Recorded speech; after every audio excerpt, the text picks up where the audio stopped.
किधर है IS-28?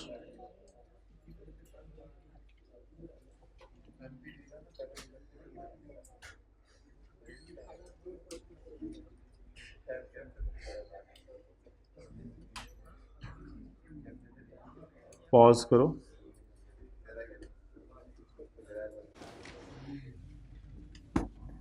अच्छा जी, इन्वेस्टमेंट्स एज पर क्वेश्चन आ रही हैं 4320।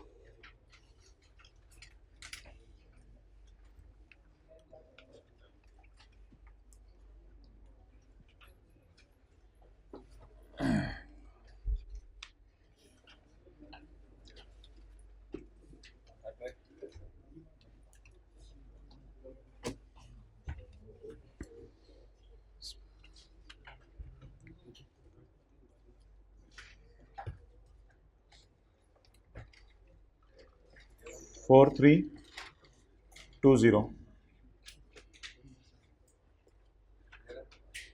चुप। ऑन यकम अप्रैल 2020, साल ख़त्म होने से 9 महीने पहले, चुप चुप चुप चुप, parent acquired 90% share holding ML at 2220, which was recorded as cost of investment. It includes professional fees of 30 for advice on acquisition.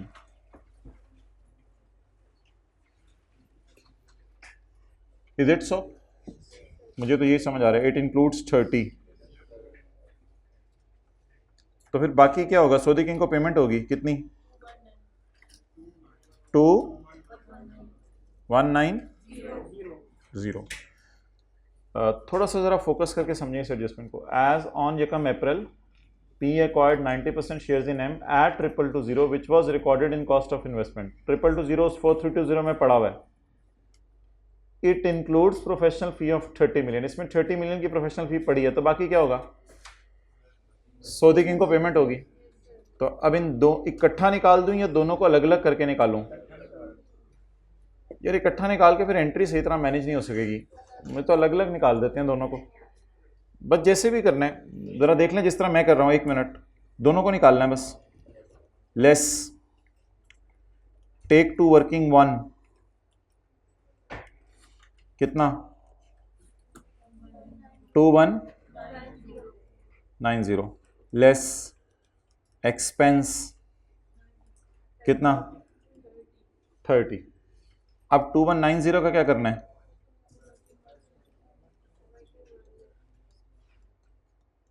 Investment 2190, और ये जो 30 है CRE में एज इन एक्सपेंस रिकॉर्ड हो जाएगा। मुझे तो यही समझ आ रही है। तो अगर दो इकट्ठा एक फिगर निकालते तो थोड़ा सा टफ हो जाता शायद, और 2220 माइनस करते तो ज़रा संभालना मुश्किल हो जाता। उसने कहा 2220 के 2 हिस्से कर लो, इसमें कुछ वो है कुछ ये है, तो what I feel is this is good. तो टेक टू वर्किंग 1। ओके। हाँ, अगर इसके अलावा कोई और पेमेंट्स होती हैं सऊदी किंग को, जैसे थोड़े से पैसे ले लो, थोड़े से शेयर ले लो, फिर आप ऐसा भी कर सकते थे। ये 2190 कैश की पेमेंट है, बाकी थोड़े से पैसे थोड़े से शेयर, जैसे मर्जी कर लें। तो ये थी जी एडजस्टमेंट। अब बाकी इन्वेस्टमेंट्स पड़ी हुई हैं, उनका ज़रा देख लेते हैं कि एसोसिएट में कितने की हैं।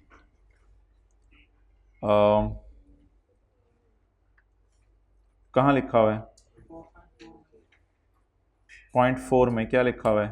ऑन यकम जनवरी HL acquired 35% by investing rupees 1500 million. अब ये इन्वेस्टिंग 1500 मिलियन मीन्स ये 1500 उसमें पड़ा हुआ है। अब तो सवाल साइलेंट है, तो एंट्रीज हो चुकी हैं।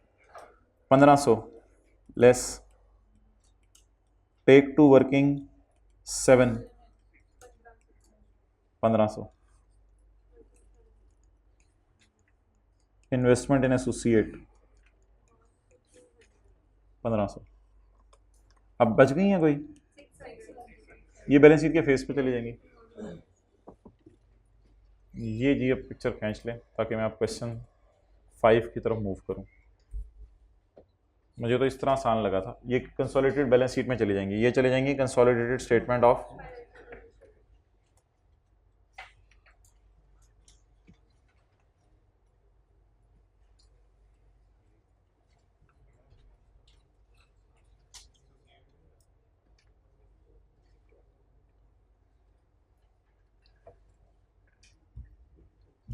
ओके।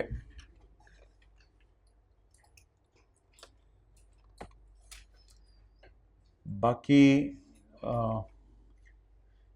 ये क्या था यार, details of PL net asset on 31 दिसंबर 20, पागल बनाया उसने। Detail of PL assets on 31 December 20 2625 PL on 31 दिसंबर 1190, पागल बनाया। वो तीसरी बैलेंस शीट उसने नीचे दे दी 1190, 700 595 700 595 और 630, और इनको काट दें क्योंकि बैलेंस शीट बनाते हुए इनका कोई काम नहीं है। तो पागल ने नीचे बैलेंस शीट दे दी है, नीचे बैलेंस शीट दे दी है। कितने लोगों को अब फील हो रहा है इस तरह जब मैंने किया है? कितने लोगों को घर में फील हो गया था? कितने लोगों को अब फील हो रहा है? अच्छा, तो ये थी जी। बाकी वो आपको पता है closing R E minus pre R E दी नहीं हुई, तो इसलिए कोई अपने आप को टफ टाइम देने की ज़रूरत नहीं है। वर्किंग 7 में प्रॉफिट कमाया हमने 9-10।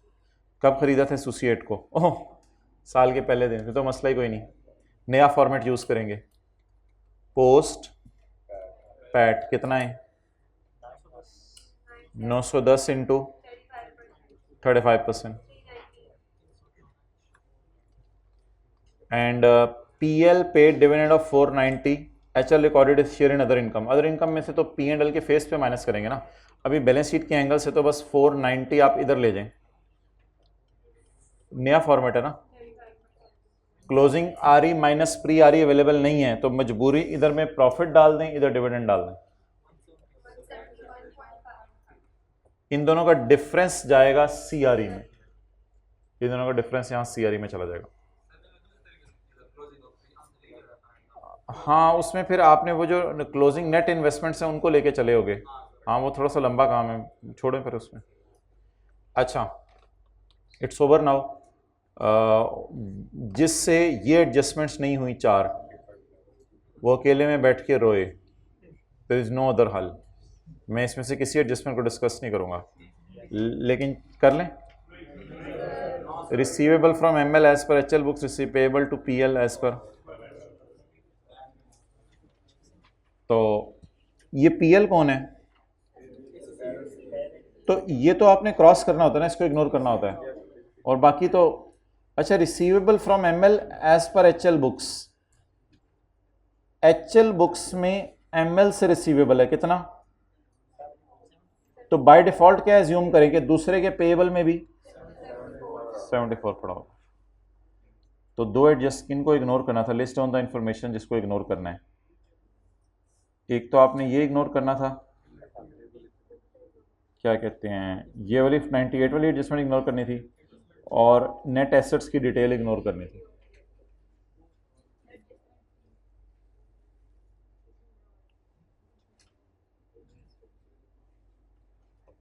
तो आइए 37 पूरा हो लेना है, इस एडजस्टमेंट को इग्नोर करना है। वैसे कौन सा क्वेश्चन है आज?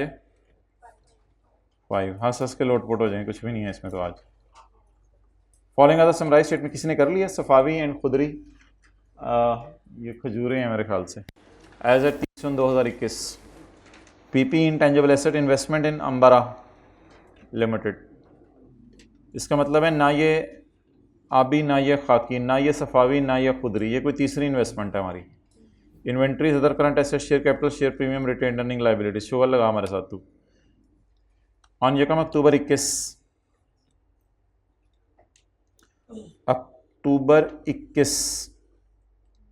20 सॉरी, मैं भी कहूँ क्या, अक्टूबर 20, अक्टूबर, नवंबर, दिसंबर, जनवरी, फरवरी, मार्च, अप्रैल, मई, जून, 9 महीने पहले। SL एक्वायर्ड, बड़ा तेज़ है, पेरेंट का नाम SL रख दिया, चपेट मारे। SL acquired 80% shares in subsidiary through share exchange. One share, अच्छा 80% शेयर्स बनते कितने हैं, ये हो जाएगा 100 मिलियन। ऑरेंज ब्रीफ केस में मेरे पास 80 मिलियन शेयर्स आएंगे through share exchange for one share in SL for every share in KL, for one share in SL for every share in KL। क्या मतलब, 1 फॉर 1, तो फिर 80 मिलियन शेयर्स ही बनते हैं, तो निकालने की ज़रूरत नहीं। वैसे 80 divided by P into S, उस तरह, वो sorry divide by S into P, वो भी 80 निकलने हैं। At acquisition date KL's retained earning were ₹1000 million pre and fair value of each share of SL and KL were इतने। ये NCA की फेयर वैल्यू निकालने में हेल्प करेगा, ये अगर शेयर इशू करने में यूज़ होगा। Share issue has not been recorded in books, share issue किताबों में रिकॉर्ड नहीं हुआ।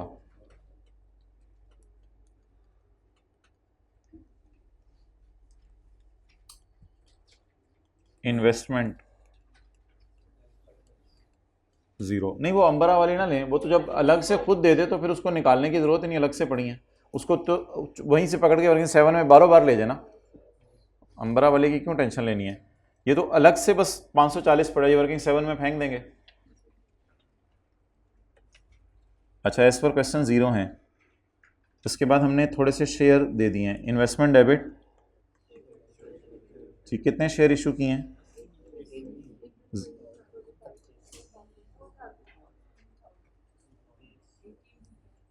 कितना,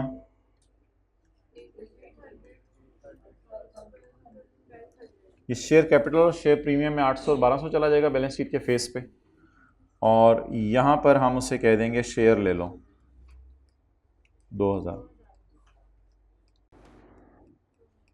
2000 वर्किंग 1 में चला जाएगा।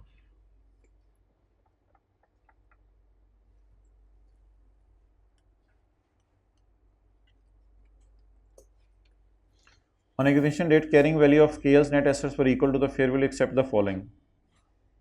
Inventories were carried at 240 and had a fair value of 340. Inventory debit, revaluation surplus in working 1 credit. 60% of these were sold during the year. उसमें से 60% का प्रॉफिट उसने भी बुक कर लिया। 1 सोल्ड नहीं दी, शुक्र है सोल्ड दे दी है, 60% उसने सोल्ड कर दी। तो इसे एहसास दिलाओ यार, तुमने जो सेल करके प्रॉफिट बुक किया है, तुमने ब्लंडर मारा है। हमने ऑलरेडी रिवैल्यूएशन सरप्लस में जीपी बुक कर लिया था, तुमने दोबारा जीपी बुक कर लिया, तो 60% जीपी उल्टा दें, जीपी डेबिट इन्वेंट्री क्रेडिट। तो ये ना सोल्ड की फिगर से करते हैं। ये असल में स्टॉक होता है जो किसके पास पड़ा होता है, सब्सिडरी के पास। जिस दिन सऊदी किंग था उस दिन ये सारा स्टॉक पड़ा हुआ था हमारे पास। सऊदी किंग के जाने के बाद हमने उसमें से 60% बेच दिया। तो जिस दिन सऊदी किंग था उस दिन हमने वर्किंग 1 में गेन रिकॉर्ड कर लिया, लेकिन जब सब्सिडरी ने खुद बेचा उसने भी गेन रिकॉर्ड कर लिया। तो जितना उसने किया उतना रिवर्स कर दे, 60% प्रॉफिट रिवर्स। बस ये 2 एंट्रीज होंगी। और P&L का सवाल अगर होगा तो फिर कॉस्ट ऑफ सेल में ऐड कर देंगे 60 और वर्किंग 5 में डेबिट कर देंगे 60, अगर P&L का सवाल होगा तो। जीपी कम करने का तरीका है कॉस्ट ऑफ सेल बढ़ा दें, तो ये P&L के सवाल में इस तरह होगा, कॉस्ट ऑफ सेल में ऐड हो जाएगा 60 और वर्किंग 5 में डेबिट हो जाएगा। कुछ बॉल पॉइंट शॉल पॉइंट को कैलकुलेटर हाथों में हो हाइब्रिड में, इस तरह तो मज़ा नहीं आ रहा क्लास का मुझे। Land was carried at nil value, शुक्रिया, लैंड निल वैल्यू पे कैरी है, बीवी बता दें। And had a fair value of, और फेयर वैल्यू उसकी 50 मिलियन है। The land was allotted unconditionally to KL by government free of cost in 2018 when its fair value was 40 million, जब उसकी फेयर वैल्यू 40 मिलियन थी। पागल है ना, परेशान कर रहा है। IS-20 में हमने इसको नॉमिनल अमाउंट पे रखा हुआ है, तो हमने तो इसको फेयर वैल्यू पे रखा ही नहीं। अगर IS-40 में हमने इसको फेयर वैल्यू पे रखा होता और आज भी फेयर वैल्यू वाला डेटा दिया होता, तो fair value minus fair value फिर को 10 का और सरप्लस आ जाना था, या हो सकता है फिर पहले ही उसकी किताबों में फेयर वैल्यू पे चीज़ पड़ी होती, वो फेयर वैल्यू 40 पे पड़ी होती। बाकी IS-20 के रूल होंगे जो भी होंगे। मुझे ये बता दें, हमने जिस वक्त इसको मिली है लैंड, क्या हमने नॉमिनल वैल्यू नील वैल्यू पे रखना पसंद किया है या हमने इसको फेयर वैल्यू पे रखना पसंद किया है? फिर क्या करें, अब नॉमिनल वैल्यू पे रखा हुआ है, तो ये तो ऐसे ही परेशान करने के लिए एक फेयर वैल्यू दे रहा है। तो land debit surplus in working one credit कितने से? 50 से। किताबों में क्यों नहीं 40 पे आ रही? कैरिड एट नील वैल्यू, तो 40 को इग्नोर करेंगे। सॉफ्टवेयर बेचा है, पागल बना रहा है। Due to temporary adverse condition impairment test, हद हो गई। SL acquired 3 million shares of Ambara representing 25% share holding on that, means ये हमारी एसोसिएट है।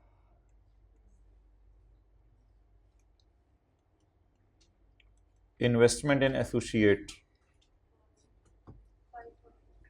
540।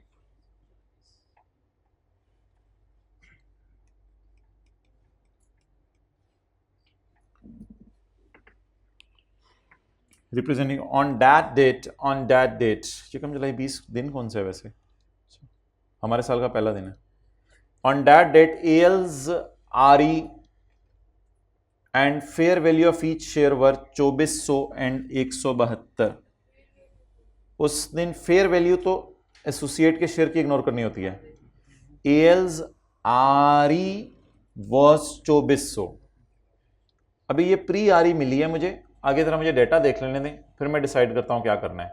अल्लाह करे क्लोजिंग RE भी मिल जाए, बैलेंस शीट तो दी नहीं हुई शहजादे ने, क्लोजिंग RE भी मिल जाए तो मेरा गुजारा चल जाएगा।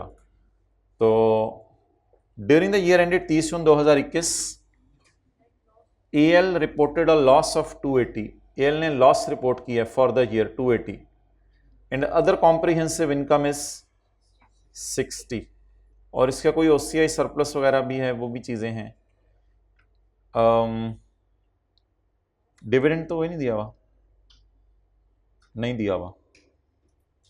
तो अब यार आपकी मर्ज़ी है, वर्किंग 6 करके क्लोजिंग माइनस प्री के चक्कर में भी पढ़ सकते हैं, जैसे भी करना है आप कर सकते हैं। प्रॉफिट या लॉस फॉर द ईयर दिया हुआ है। अगर आप वर्किंग 6 से रूट कराते हैं, मैं वर्किंग 6 से रूट करा देता हूँ। अगर आप पोस्ट पैड पसंद करते हैं, मैं पोस्ट करता हूँ। दोनों तरीके से मैं करा देता हूँ, दोनों तरीके से मैं करा देता हूँ, कोई मसला नहीं, कोई जल्दी नहीं। एसोसिएट भाईजान ये RE है, इसमें मुझे वो ना डलवाइएगा OCI, ये सेपरेट फाइनेंशियल स्टेटमेंट में RE है। ओपनिंग RE,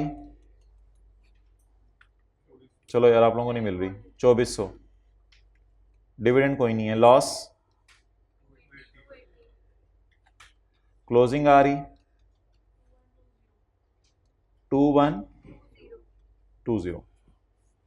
अब आप 2120 माइनस 2400 को आप मल्टीप्लाई कर सकते हैं, पता है ना। डिविडेंड तो अब है ही नहीं, तो आप करें क्या? डिविडेंड तो है ही नहीं। तो अगर आपका दिल चाहता है, इसमें डाटा अवेलेबल है, पुरानी मेथोडोलॉजी भी लग सकती है और इसमें नई मेथोडोलॉजी भी लग, लेकिन नई मेथोडोलॉजी याद रखिएगा सिर्फ तब लगा करेगी जब पेरेंट ने एसोसिएट को इस साल खरीदा है, इस साल खरीदा है, क्योंकि पोस्ट पैट का मतलब होता है 1 साल का पैट। तो इस साल खरीदा हुआ, अल्लाह का शुक्र है, नई मेथोडोलॉजी लग सकती है। पुरानी लगवाएं, बोलें। Post RE closing minus pre, what is closing? Minus. अब 1 मिनट, ये मसला हो गया। क्या मसला हो गया? कि ये जो जवाब है ये नेगेटिव आ रहा है, इसका मतलब है प्रॉफिट डालते थे उधर, अब क्या करें? इधर नेगेटिव साइन यूज करें या इसको इधर शिफ्ट कर लें?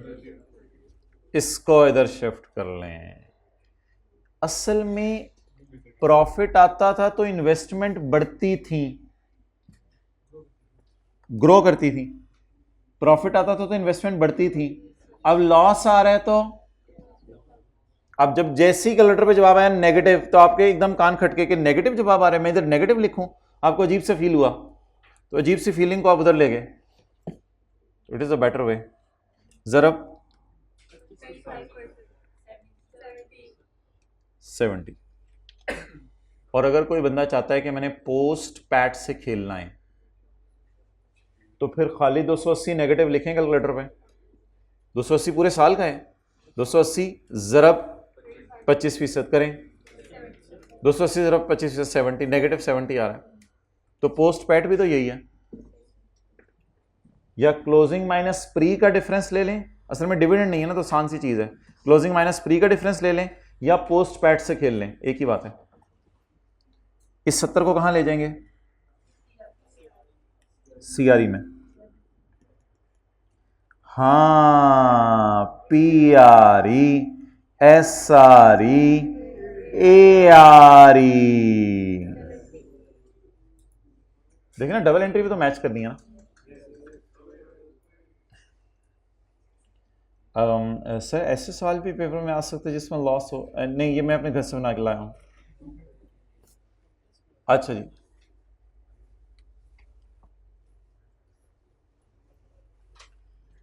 अब भाई बहन मुझे बताएं पोस्ट ओसीआई, पोस्ट ओसीआई कितना है? ये तो पोस्ट आ रही होगी ना, पोस्ट रिवैल्यूएशन सरप्लस, जल्दी बताएं।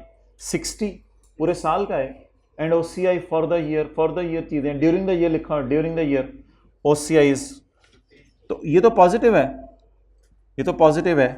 किसी को याद है एक क्लास में हमने इधर लिखा था पोस्ट आरई, पोस्ट रिवैल्यूएशन सरप्लस, तो इसलिए रिवैल्यूएशन सरप्लस भी तो यहां डालना है, तो इसको तो इसी साइड पर रखें ना, पोस्ट रिवैल्यूएशन सरप्लस। 7% लगाएं,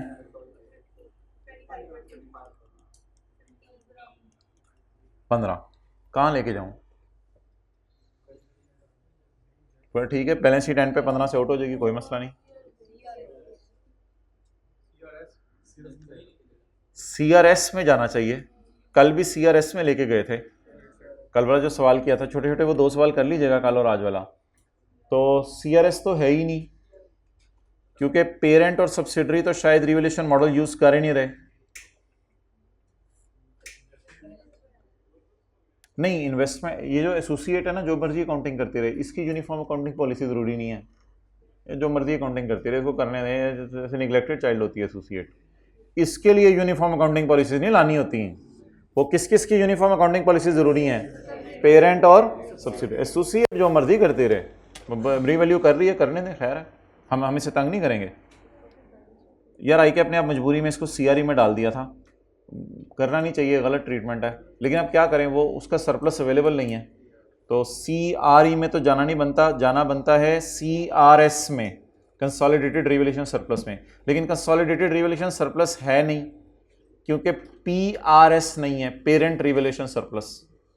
तो मजबूरी में डालने तो आप भी डाल दीजिएगा, पोस्ट रिवैल्यूएशन सरप्लस कितना? 15 का है, खुशी बुक कर लें। अलग से बैलेंस शीट में लाइन आइटम डाल दें, ठीक है, अलग से बैलेंस शीट में लाइन आइटम डाल दें, रिवैल्यूएशन सरप्लस। तो लिखें मजबूरी में सीआरई में ले गए हैं,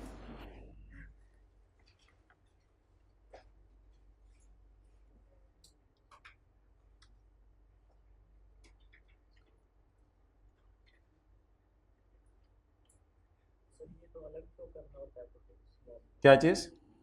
ठीक है, आप अलग बैलेंस शीट में शो कर दो। आई के अपने जो स्टैंड में किया था मैंने आपको वो बता दिया। पेरेंट का रिवैल्यूएशन सरप्लस दिया नहीं हुआ ना।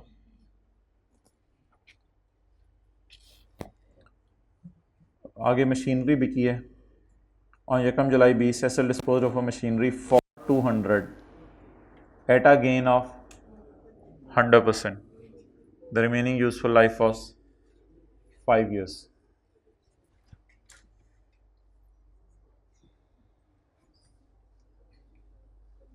अगली एडजस्टमेंट कौन सी है, छुपी हुई है इधर, और छोड़ें उसको।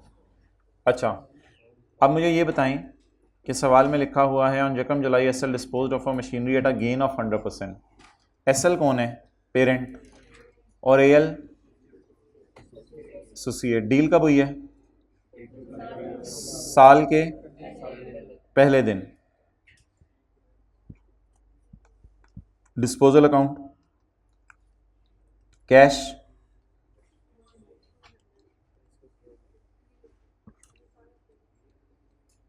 पता नहीं क्या कह रही हैं, जीरो मुझे तो नहीं समझ आ रही। 100% गेन पे बेची है तो 100% फिर बुक वैल्यू भी लगा होगा। 100 का 100%, क्या जीरो बोल रहे हैं? 200। अब मैं क्या करूं, उसने जो फिगर्स दी हुई हैं वो भी वही हैं, परसेंटेज में भी वही चल रहा है, तो ये तो परसेंटेज में चल रहा है ना। 200 पड़ा है 200 पे, तो मुझे बुक वैल्यू दे दो 100। ये डाटा तो परसेंटेज में होता है ना। 100% प्रॉफिट पे बेचा है, जान ले लिया, डबल करके महंगा बेचा है, तो 100% लिखा हुआ। इस तरह का सवाल किया था एसोसिएट में मैंने, तो बुक वैल्यू को 100 एज्यूम कर लेते हैं, बुक वैल्यू पे प्रॉफिट आया होगा। 100 + 100 इज इक्वल टू 200%। अब 200% पे पड़ा है तो 100% बता दो कितना है। 100, तो gain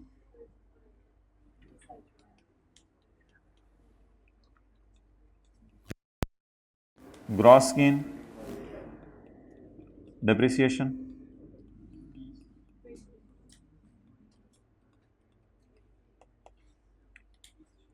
piece share, red marker चल नहीं रहा, 80 × 20। एंट्री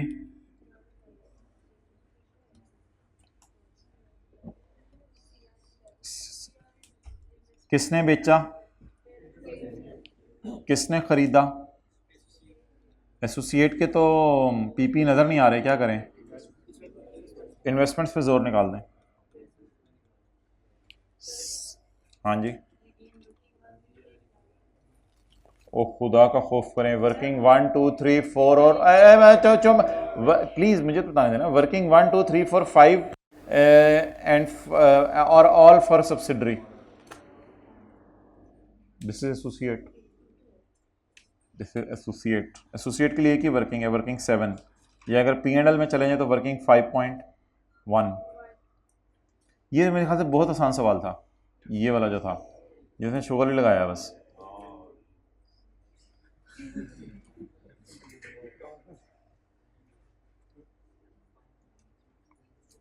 अच्छा, अब वो जो कल वाला सवाल था, देखो 100% SL dispose of a machine for 200 million at a gain of 100% of book value. ये मैंने कहा था ये लिख लिया करो, 100% बुक वैल्यू पे गेन रिकॉर्ड किया। अब बुक वैल्यू के ज्यूम किया 100, तो 100 कॉस्ट टाइप चीज होगी जिस तरह इक्वेशन में लेते थे, तो 100 पर 100% प्रॉफिट ऐड किया। 100 पे 10% प्रॉफिट है या 20%? 100 पे 100% प्रॉफिट लिया उसने, तो 200% पे बेचा है। अब सेल प्राइस 200% पे पड़ी है, मुझे बुक वैल्यू यानी 100% वाली बीवी चाहिए, तो 100% वाली बीवी चाहिए तो खुद भी तो 100%। अच्छा, तो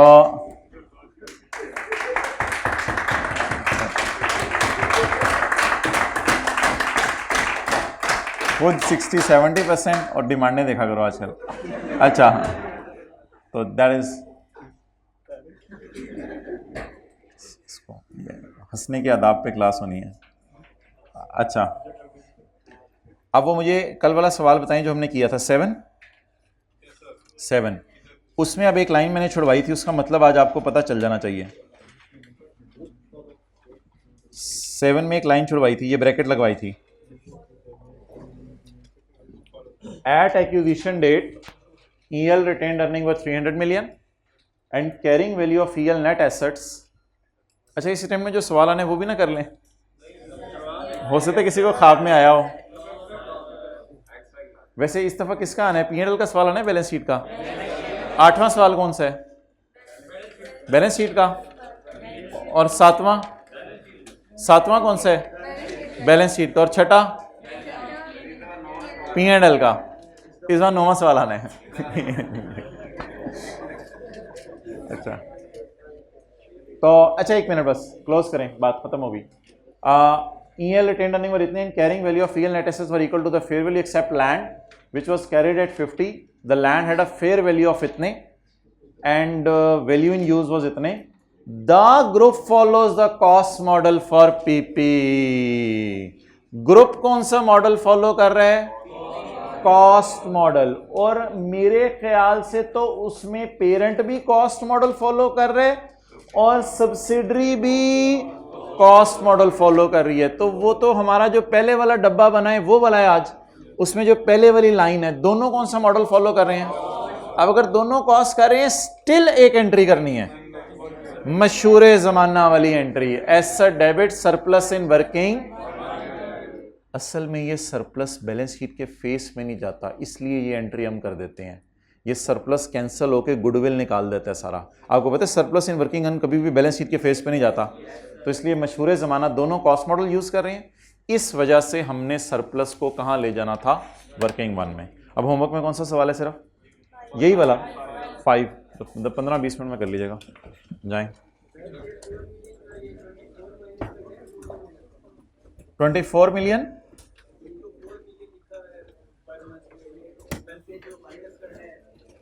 P&L में माइनस करना है 4 × 6 24, और बैलेंस शीट में माइनस करना है उसका रिसीवेबल पेएबल। टेस्ट वाला क्वेश्चन तो खुद बनाया था।